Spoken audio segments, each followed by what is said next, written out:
အားလုံးပဲမင်္ဂလာပါကျွန်တော်မောင်ဒုက္ခပါဒီလာမဲ့9လပိုင်းအတွက်တလစာဟောစံလေးကိုကျွန်တော်ဟောပြပေးမှာဖြစ်ပါတယ်ဒီနေ့မှာတော့တနင်္ဂနွေတာပြီးအတွက်ပါတနင်္ဂနွေတာပြီးများဤစီးပွားရေးလူမှုရေးကျန်းမာရေးငွေရေးကြေးအလုပ်ကိုင်းပညာရေးအိမ်အောင်ရေးကအစုံအချစ်ရေးတွေကအစားစုံလင်အောင်လေးကျွန်တော်ကြည့်ပေးမယ်ပြီးရင်ကျွန်တော်ရေတရားလေးလည်းပေးမယ်ဒီရေတရားကိုလောက်ထားမယ်ဆိုရင်ဒီ9လပိုင်းမှာတနင်္ဂနွေတာပြီးအတွက်ကံကောင်းခြင်းတွေကိုကြည့်ကြောက်လာပြီးတော့အခက်အခဲအကျက်တွေများအားလုံးဖြေပြောက်သွားမှာဖြစ်ပါတယ်ရေဒီယိုဖြစ်အောင်လုပ်ပြီးပါလို့ကျွန်တော်ကကြံပြုချင်ပါတယ်ခင်ဗျာ။ဒါဆိုရင်ကျွန်တော်တို့လက်ကြည့်ကြမယ်ခင်ဗျာ။ဒီ9လပိုင်းမှာတနင်္ဂနွေသားပြီးကျွဲကောင်းနေလားဆိုးနေလားနှစ်ခုနဲ့မေးရင်ကောင်းအားက60ရာခိုင်နှုန်းလောက်ရှိတယ်။သတိထားရမှာက40လောက်ရှိပါတယ်။ကဲဘာတွေကကောင်းနေတာလဲဘာတွေသတိထားရမလဲဆိုတာကိုအသေးစိတ်လေးကျွန်တော်ဖတ်ပြပေးမှာဖြစ်ပါတယ်။ဥစ္စာပစ္စည်းလက်လက်ပတ်နဲ့ပတ်သက်မယ်ဆိုရင်ထူးပြဆိုင်ပါခင်ဗျာ။ဥစ္စာပစ္စည်းကံနဲ့ပတ်သက်မယ်ဆိုရင်တော့မမျှော်လင့်ထားပဲဝင်လာနိုင်တယ်လို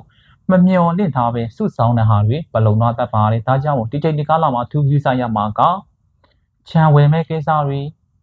ငွေရေးကြီးအများကြီးသုံးမဲ့ကိစ္စတွေအိမ်ဝယ်မဲ့ကိစ္စတွေချီးငှားမဲ့ကိစ္စတွေငွေအများကြီးထွက်မဲ့ကိစ္စတွေအထူးပြဆိုင်ပါခင်ဗျာအမှားရင်းတွေဖြစ်ပြီးတော့ကိုစုဆောင်တဲ့ငွေကြီးတွေဘလုံတော့တတ်ပါတယ်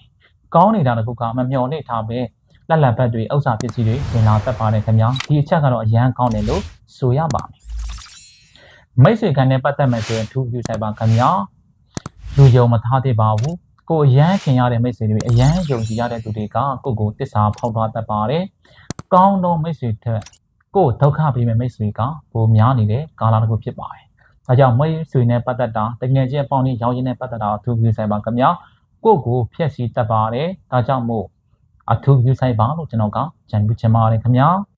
မိသားစုရင်းနဲ့ပတ်သက်မယ်ဆိုရင်အရန်ကောင်းနေတဲ့ကာလတစ်ခုဖြစ်ပါတယ်။ကိုယ့်ရဲ့မိသားစုမှာအဆင်မပြေဘူးစိတ်ဝင်းကွဲနေတဲ့ဆိုရင်ပြန်လဲအဆင်ပြေတင်ပြသွားတတ်ပါတယ်။အဆက်တွေမရတဲ့သူတွေအဆက်တွေပြည့်နေသူများလည်းပြန်လဲအဆက်တွေရရှိတတ်ပါတယ်။အိမ်အောင်ရေးနဲ့မိသားစုရင်းနဲ့လုံးဝမတူပါဘူး။အိမ်အောင်ရေးဆိုတာက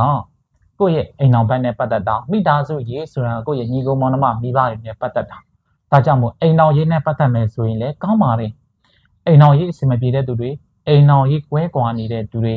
အိမ်အောင်ရေးကြောင့်တောကများနေတဲ့သူတွေဒီလိုလာတဲ့မျိုးမှာအဆင်ပြေသွားတတ်ပါတယ်။ဒီလိုအိမ်အောင်ရေးအဆင်မပြေဘဲနဲ့အိမ်အောင်ရေးကြောင့်စိတ်ညစ်နေတဲ့တောကများနေဆိုရင်ကျွန်တော်ပြီးမဲ့ရတဲ့အောင်တိကျလုပ်ပါခင်ဗျာ။လူငယ်တွေအရန်သိချင်တဲ့အချစ်နဲ့ပတ်သက်တာအရန်ကောင်းတယ်လို့ဆိုရပါမယ်။ကိုယ့်ရဲ့ချစ်သူလက်ရှိချစ်သူထက်ကိုယ်နဲ့အဆင်မပြေဘူးကွဲကွာသွားတဲ့ချစ်သူတွေကကိုပြန်ပြီးတော့ဆက်တွဲတတ်ပါတယ်။ကိုယ့်ရဲ့အချစ်တွေကိုနားလည်ပြီးတော့ကိုယ့်ရဲ့အချစ်တွေကိုတန်ဖိုးထားပြီးတော့ကိုယ့်စီကိုပြန်လဲဆက်သွယ်လာပြီးတော့ကိုချစ်ကြိုက်စကားတွေပြန်လဲရောတတ်ပါတယ်ပြန်လဲကိုယ့်ရဲ့အချစ်တွေကိုတောင်းဆိုတတ်ပါတယ်ဒါကြောင့်အချစ်ရင်းနဲ့ပတ်သက်မယ်ဆိုရင်လက်စီချစ်သူထက်ကိုနဲ့ပြတ်သွားတဲ့သူတွေကကိုပြန်လဲဆက်သွယ်လာရင်ပို့ပြီးတော့ကိုနဲ့တည်တော်ပါတယ်လက်စီချစ်သူကကိုဒုက္ခတွေပေးတတ်ပါတယ်အစင်မပြေမှုတွေဖြစ်တတ်ပါတယ်ဒါကြောင့်အဟောင်းတွေကအစ်စ်ပြန်ဖြစ်လာတတ်တယ်အဟောင်းတွေကကောင်းလာတတ်ပါတယ်ဒါကြောင့်မိတ်ဆွေရဲ့အခြေကဒီလိုနေထားပါချင်နေပါလေခင်ဗျာအထူးဂရုစိုက်ရမှာကဒီ9လပိုင်းမှာတနင်္ဂနွေသားသမီးကတော်တော်များများကောင်းတယ်လို့ဂရုစိုက်ရမယ့်အချက်တွေလည်းရှိပါတယ်အထူးဂရုစိုက်ရမှာကကို့မှာမနာလိုတဲ့သူတွေကို့အမြင်ကတ်တဲ့သူတွေကို့ကြည့်လို့မရတဲ့သူတွေကိုဘလောက်ပဲကောင်းလောက်ခဲ့နော်တခါလေးမှားလိုက်တဲ့ကိုရန်သူတယောက်ကိုထင်သွားတဲ့သူတွေများလာတတ်ပါတယ်မနာလိုမုန်းတဲ့သူတွေများလာတတ်ပါတယ်ဒါကြောင့်မို့ကိုကစကားအပြောဆိုတဲ့အထူးပြုဆိုင်ပါခင်ဗျာကိုစကားပြောဆိုမတတ်မှုကြောင့်ကိုမှရန်သူတွေများလာတတ်ပါတယ်ဒါကြောင့်မိတ်ဆွေတို့ကျွန်တော်အကြံပြုရမယ်ဆိုရင်တော့ရန်သူများလာတတ်တဲ့ကာလတစ်ခုဖြစ်တဲ့ကြောင့်မို့အပြောဆိုနေထိုင်တွေအထူးပြုဆိုင်ပါခင်ဗျာ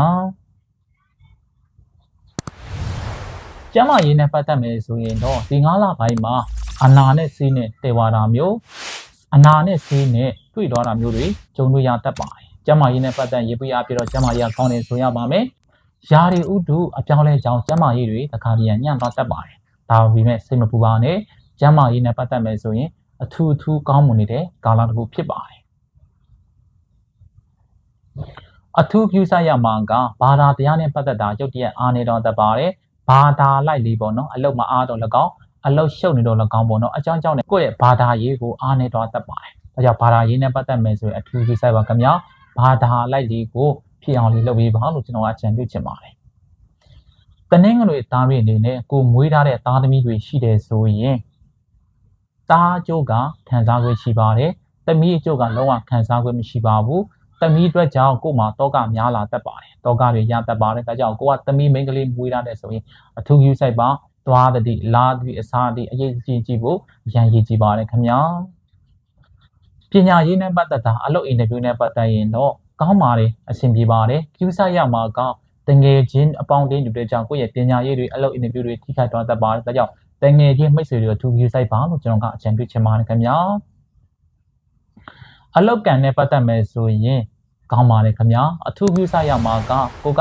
အလုပ်တစ်ခုကိုအတီးကြမလုပ်ချင်တာမျိုးတွေပြောင်းချင်တယ်ဆွေးချင်တယ်ဟုတ်လားအဲ့လိုစိတ်တွေပေါ်လာတတ်ပါတယ်ဒါကြောင့်မအလုပ်ကန်နဲ့ပတ်သက်မယ်ဆိုရင်အလုပ်မရှိတဲ့သူတွေအလုပ်ကန်ရှားပွေတဲ့သူတွေဒီ9လပိုင်းမှာအလုပ်အလွယ်တကူရရှိအောင်ကျွန်တော်ဗီဒီယိုရဲ့အနောက်မှာရေတရားလေးပေးထားတယ်ဒီရေတရားဖြစ်အောင်လုပ်ပါလို့ကျွန်တော်ကအကြံပြုချင်ပါတယ်ခင်ဗျာအလုပ်တစ်စတင်ခြင်းတဲ့သူတွေလုပ်ငန်းတစ်တိုးချဲ့ခြင်းတဲ့သူတွေအလုပ်နဲ့ပတ်သက်လို့နော်အစင်မပြေဘူးအခက်အခဲတွေပဲကြုံတွေ့နေရတယ်ဆိုရင်ဒီ9လပိုင်းမှာအလွယ်တကူအဆင်ပြေသွားတတ်ပါတယ်ကျွန်တော်ပေးထားရေတရားကိုလည်းဖြစ်အောင်လုပ်ရင်ပေါ့နော်ကောင်းနေတာတို့ကကန်နဲ့ပတ်သက်တဲ့လုပ်တွေကအရန်ကြိုးပေးပါတယ်ခင်ဗျာကန်နဲ့ပတ်သက်တဲ့လုပ်တွေလုပ်မယ်ဆိုရင်9ပါတဲ့နံပါတ်တွေ6ပါတဲ့နံပါတ်တွေကိုရွေးချယ်ပါကိုကိုအကျိုးပေးနေတဲ့ကာလတစ်ခုဖြစ်ပါတယ်ကန်ကောင်းနေတဲ့အရောင်ကအစိမ်းရောင်တွေအဝါရောင်တွေကအထူးကြိုးပေးပါတယ်ခင်ဗျာအစိမ်းရောင်နဲ့အဝါရောင်ကိုအလိုစီလိုအသုံးပြုပါတေချာပေါင်းမိတ်ဆွေတို့အကျိုးပေးပါလိမ့်မယ်ဥပမာအရေးကြီးတဲ့အလုပ်တွေဟုတ်လားတွားပြီးတော့ရှောက်တာမျိုးအရေးကြီးတဲ့စကားတွေပြောဆိုတာမျိုးအရေးကြီးတဲ့ကိစ္စတွေတွားတာမျိုးနော်ဒီလိုမျိုးကိစ္စတွေလောက်ကင်တော့မယ်ဆိုရင်ခဏမှကြောက်ပြတဲ့အကြောင်းတွေကိုရွေးချယ်ပေးပါခင်ဗျာကိုကအောင်မြင်တော့မှာဖြစ်ပါတယ်အထူးပြုဆိုင်ရမှာကဒီ9လပိုင်းမှာတနင်္ဂနွေသားသမီးတွေရက်ဝေးတွေမသွားသင့်ပါဘူးခရီးတွေမထွက်သင့်ပါဘူးအဲ့လိုရက်ဝေးတွေခရီးတွေထွက်မယ်ဆိုရင်အထူးပြုဆိုင်စေချင်ပါတယ်ခင်ဗျာရက်ဝေးသွားမယ်ကိစ္စတွေခီးထွက်မယ်ကိစ္စတွေလုံးဝအကျုံးမပေးတဲ့ကာလတစ်ခုဖြစ်ပါတယ်ကျွန်တော်ရေတရားလေးပေးမယ်ဒီရေတရားဖြစ်အောင်လုပ်ပေးပါလို့ကျွန်တော်ကအကြံပြုချင်ပါတယ်ခင်ဗျာဒီရေတရားလောက်လက်ချင်အောင်မိတ်ဆွေတို့ကြုံတွေ့နေတဲ့အခက်အခဲအကျက်တွေဖြေပြောင်းသွားမှာဖြစ်ပါတယ်ကဲရေတရားကိုကျွန်တော်တူလက်လုပ်ကြမယ်ခင်ဗျာတနင်္ဂနွေသားမီတွေဒီ9လပိုင်းမှာကံကောင်းမှုတွေအထူးရရှိရအောင်ရေတရားလေး2မျိုးကျွန်တော်ပေးပါမယ်အကောင်းချီရေတရားနဲ့အဆိုးချီရေတရားဖြစ်ပါတယ်အကောင်းချီရေတရားကမိတ်ဆွေတို့လက်လာပတ်တဲ့ကိစ္စတွေဟုတ်လားမျက်နှာပွေလမ်းမဲ့ကိစ္စတွေအိမ်တော်ရေးနဲ့ပတ်သက်တဲ့ကိစ္စတွေစစရာကောင်းမွန်မဲ့ကိစ္စတွေအတွက်အကောင်းချီရေတရားပေးမယ်အဆိုးချီရေတရားကမိတ်ဆွေတို့ဒီ9လပိုင်းမှာကြုံတွေ့မယ်အဆိုးမှန်များအလို့ပြေပြရအောင်အဆိုးတွေမဝင်လာနိုင်အောင်တားဆီးမယ်အဆိုးချီရေတရားဖြစ်ပါတယ်ကဲအကောင်းချီရေတရားကမိတ်ဆွေတို့နေ့တနင်္ဂနွေနေ့မနက်9:45မိနစ်တိမှာပေါ့နော်ဖျားမှာကိတ်မို့ကော်ဖီကတ်လူပါအစင်မပြေဘူးဆိုရင်တနင်္လာနေ့ဖြစ်တဲ့ကြံရည်ကိုကတ်လူပါကတ်လူရဲ့နေရာမှာစီမီမြန်မြန်အမွှေးတိုင်နဲ့တောက်တော်ရည်သုံးနေရုပ်တေချာကြရနာလေးကတ်လူပြီးရင်လိုတဲ့စုကိုတောင်းဒါကအကောင်းချီရတရားအဆိုးချီရတရားကမိတ်ဆွေရဲ့နေမှာပဲနောက်ခဏတော့ကကိတ်မို့ကော်ဖီကတ်လူပြီးတာနဲ့မိတ်ဆွေရဲ့ဖက်နှက်နဲ့နှင်းစီပန်းတွေကိုနော်အစင်ပြေရပေါ့နှင်းစီပန်းကိုမိတ်ဆွေကချနေရမှာဖြစ်တယ်အဲ့ဒီချနေနဲ့ရလာတဲ့နှင်းစီပန်းကိုလက်အိတ်နဲ့စွပ်ပြီးတော့သွားပြီးတော့ချောင်းတွေမြောင်းတွေမှာသွားလှုပ်ပစ်လိုက်ပါမိတ်ဆွေနဲ့လက်တော့လုံးဝမကိုင်းပါနဲ့မထိတွေ့ပါနဲ့လက်အိတ်တွေနဲ့ကိုင်းနောက်မှအိတ်တွေစွပ်ပြီးတော့ကိုင်းအဲ့ဒါကအဆိုးချီရေတရားဖြစ်ပါတယ်ဒီရေတရား2မျိုးကိုမိတ်ဆွေတို့ကခြေလက်ချင်အဖြစ်ဒီ9လပိုင်းမှာအဆိုးတွေမှန်များပြေပြောက်ပြီးတော့ကောင်းတဲ့ຢာလေးတွေကိုယ့်စီကိုရောက်လာမှာဖြစ်ပါတယ်